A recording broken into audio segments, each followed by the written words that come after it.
Herman Nasrou, bonjour. Bonjour. Vous êtes vice-président de la région Île-de-France, aux côtés de Valérie Pécresse, et engagé dans une municipale qui a bientôt lieu, on en reparlera. On a vu récemment des incidents dans les quartiers, comme on dit, un mariage troublé à Val-de-Reuil avec un maire enfariné, des incidents face à des policiers à Corbeil. On a l'impression que la rentrée est déjà compliquée, déjà chaude. Est-ce qu'à Trappes, vous avez ce sentiment ? Le sujet aujourd'hui, il est dans tout le pays. On voit qu'il y a un délitement de l'autorité de l'État. On voit qu'on n'a plus la peur du gendarme. On voit qu'il y a des gens qui se sentent impunis, qui sentent que la réponse pénale ne fonctionne pas. Et c'est une réalité aujourd'hui dans notre pays. Et si on n'a pas compris cela, on n'a rien compris. Et je le dis parce qu'il y a encore des gens, malheureusement, y compris ou dans le gouvernement ou dans la majorité, qui considèrent qu'il n'y a pas de sujet de sécurité aujourd'hui dans notre pays. Si il y a un sujet, l'État semble de moins en moins capable aujourd'hui d'imposer ses règles et ses lois partout sur notre territoire. Et il faut faire ce constat, qui est un constat difficile, pour qu'ensuite on redresse ce pays. Et encore une fois, ça passe par une réponse pénale qui fonctionne. Alors ça tombe bien, Emmanuel Macron va aujourd'hui à Roubaix annoncer dans un poste de police des mesures sur la sécurité. Qu'attendez-vous de l'État et de son chef ?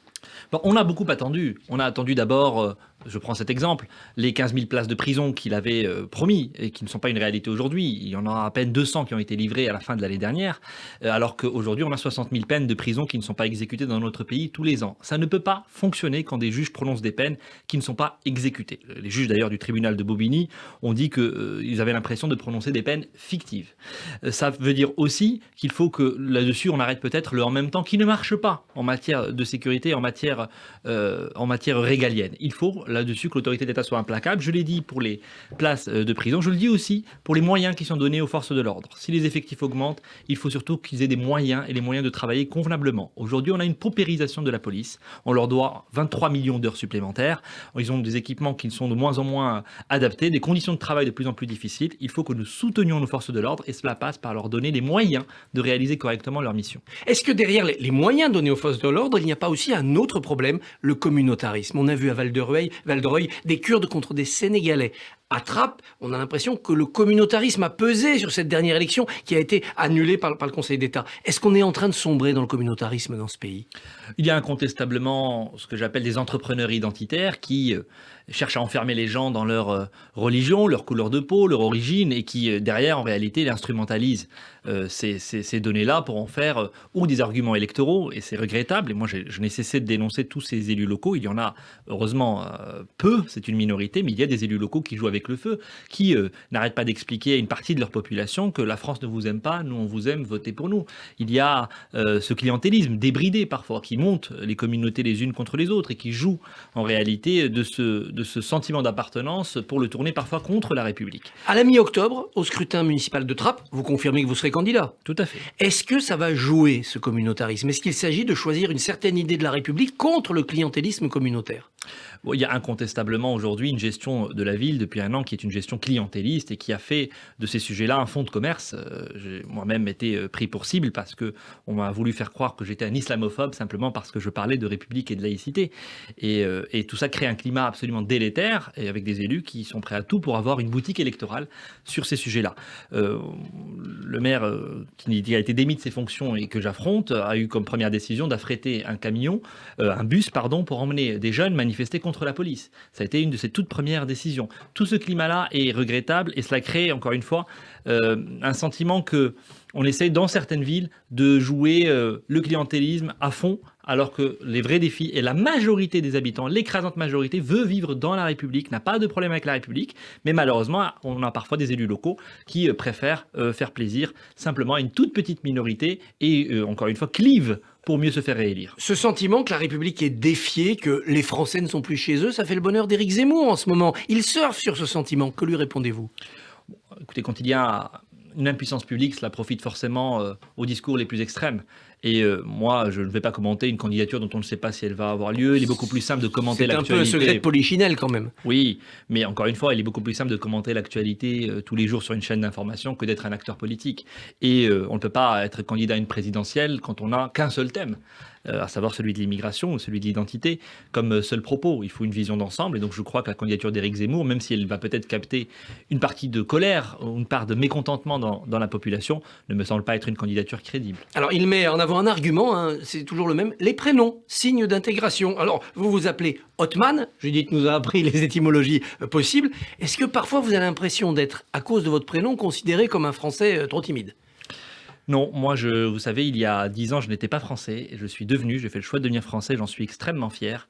Je suis aujourd'hui vice-président de la première région d'Europe, donc je ne laisserai personne dire que ce pays est un pays raciste. Ça n'est pas vrai, ça n'est pas ce que je pense, ça n'est pas ce que j'ai vécu. Et je regrette que Éric Zemmour pense que cela se joue sur le prénom. Et je veux lui dire qu'on peut aimer ce pays, l'aimer passionnément, et malgré tout s'appeler Othman ou s'appeler de quelques prénoms que ce soit. S'il était président de la République, Éric Zemmour, peut-être que vous n'auriez pas pu acquérir la nationalité française. C'est ça qui est en jeu dans la prochaine élection ? Ce qui est en jeu, c'est la capacité à faire en sorte qu'il y ait une cohésion dans ce pays. Et c'est vrai que le discours d'Éric Zemmour est un discours qui est plutôt incendiaire, pas simplement sur cette question-là. Moi, je veux aussi qu'on lise ce qu'il dit sur les femmes, sur la place des femmes, qui est un discours totalement réactionnaire et d'une misogynie sans nom. C'est ça la réalité aujourd'hui du propos d'Éric Zemmour. Et oui, effectivement, sa conception de la République et de l'histoire de notre pays n'est pas la mienne. Alors, plusieurs femmes sont justement candidates à l'élection présidentielle. Anne Hidalgo s'est lancée dimanche. Elle promet de doubler le salaire des enseignants sur un quinquennat. Est-ce que c'est raisonnable ? Est-ce que c'est souhaitable ? La seule chose qu'Anne Hidalgo a doublé pour l'instant, c'est la dette de Paris, en un mandat qui a effectivement doublé, ce qui est quelque chose d'absolument scandaleux, puisqu'elle fait porter aux générations futures eh bien, le poids des dépenses de fonctionnement qu'elle n'a pas su gérer à la ville de Paris. Désolé de le dire avec des mots aussi rudes, mais je ne veux pas de cette gestion-là pour notre pays. Et donc j'entends les promesses que fait Madame Hidalgo. Elle a le droit d'être candidate, bien sûr, elle est légitime pour ça. La seule vraie question, c'est quel est le projet qu'elle défend pour notre pays. Si c'est ce qu'elle a fait à la ville de Paris, eh bien, je pense que cette candidature ne va pas prospérer. Néanmoins, le salaire des enseignants, c'est un sujet. Un enseignant qui débute à Trappes, par exemple, à 1 700 €, difficile d'être motivé. Incontestablement, et on a là aussi une dévalorisation du métier d'enseignant. Vous savez, nous à la région avec Valérie Pécresse, on a même mis en place des logements réservés aux enseignants dans les quartiers prioritaires de la politique de la ville, parce qu'on a du mal à garder les bons enseignants, les enseignants motivés, parce que c'est difficile de se loger en Ile-de-France avec des salaires qui sont uniformes d'ailleurs sur tout le territoire, mais avec des niveaux de vie et un coût de la vie qui n'est pas le même en Ile-de-France ou dans d'autres régions. Donc oui, il y a un sujet de revalorisation salariale des enseignants, mais ça n'est pas le seul. Il y a le respect de l'enseignant, il y a l'autorité là aussi de l'enseignant. Et là-dessus, il faut aussi que toute la communauté éducative soit intraitable. Alors Valérie Pécresse hier était dans le même café que Xavier Bertrand, côte à côte ou presque. C'était les présidents de région qui sortaient de Matignon. Êtes-vous persuadé, comme ils l'affirment l'un et l'autre, qu'à terme, il y aura un seul des deux candidats à la présidentielle ? Oui, j'en suis persuadé pour une raison simple, c'est que nous avons à droite, dans la droite républicaine, une responsabilité historique. Nous sommes les seuls aujourd'hui à pouvoir casser ce duel qui nous a été maintes et maintes fois annoncé entre Emmanuel Macron et Marine Le Pen. Et ça passe par une candidature unique. Donc je crois que personne ne peut prendre la responsabilité d'une aventure solitaire qui viendrait tout simplement enterrer tout espoir d'avoir une vraie alternance dans notre pays, parce que pour ma part, je ne veux ni d'Emmanuel Macron ni de Marine Le Pen. Alors comment on sélectionne entre Valérie Pécresse et Xavier Bertrand ? On attend le début mars et on regarde les sondages ? Non, je pense que plus tôt cette question sera tranchée, mieux ce sera, même si on a la chance d'avoir dans notre famille politique plusieurs talents. C'est plutôt toujours une bonne chose et je crois que beaucoup nous l'envient. On essaye même de nous les débaucher et donc on ne va pas se plaindre d'avoir plusieurs candidatures légitimes, mais il faut les départager. Et il n'y a rien de mieux pour les départager que le vote démocratique, et c'est pour cela qu'il faut qu'il y ait une primaire. Mais Xavier Bertrand n'en veut pas, il veut que la primaire, ça soit le peuple français. Oui, mais encore une fois, si plusieurs candidats se présentent devant le peuple français, nous n'avons aucune chance d'accéder au second tour. Et je crois que là, nous porterons, et ceux qui n'auront pas voulu de cette primaire porteront une lourde responsabilité. Il faut que nous ayons un système de départage clair, transparent, qui permette aussi de défendre des lignes différentes, même si évidemment c'est la même famille politique, il y a des nuances. Et donc nous aurons besoin de cette primaire. Primaire ouverte à tous les Français, comme en 2016, 4 millions, ça avait été un gros succès. Oui, je pense qu'on ne peut pas aller à la présidentielle si on craint une primaire. Je pense que plus il y aura de votants, plus ça donne un élan et plus cela va intéresser aussi les gens. Et je crois que beaucoup de gens ne veulent pas de ce duel entre Emmanuel Macron et Marine Le Pen et attendent de la droite que l'on propose quelque chose de clair, de net, une candidature unique. Et donc je pense que nous pourrions avoir beaucoup de votants à cette primaire. Édouard Philippe, c'est aussi de la droite républicaine. Il s'est réaffirmé en plein soutien d'Emmanuel Macron. C'est un peu l'assurance défaite peut-être ou l'assurance succès pour Macron, Édouard Philippe. Édouard Philippe a été son Premier ministre. Je pense qu'il était difficile pour lui de faire autrement. Moi, et il plaît à la droite.